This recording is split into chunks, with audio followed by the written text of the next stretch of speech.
Now let's turn to David Trim for a look at Adventist history. This week, a new denomination emerges.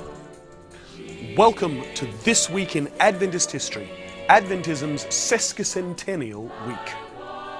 On May 20, 1863, representatives of the embryonic Seventh-day Adventist movement gathered in Battle Creek, Michigan.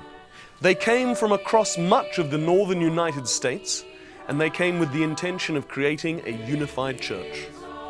On May 20th, they examined credentials and elected a chair for the session, a man called Jotham Aldrich, and a secretary, Uriah Smith. The following day, May 21, they formally established the General Conference of Seventh-day Adventists.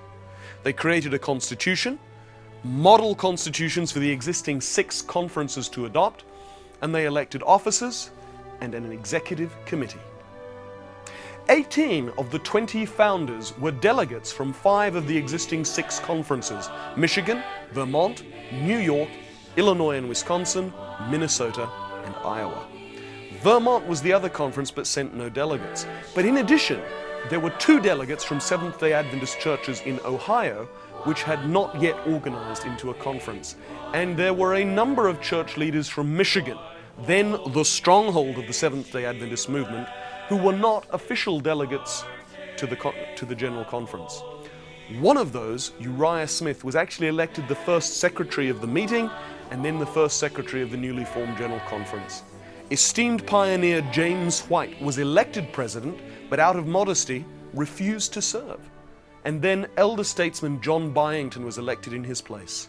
Eli S. Walker, another Michigander Seventh-day Adventist, but also not a delegate, was elected treasurer.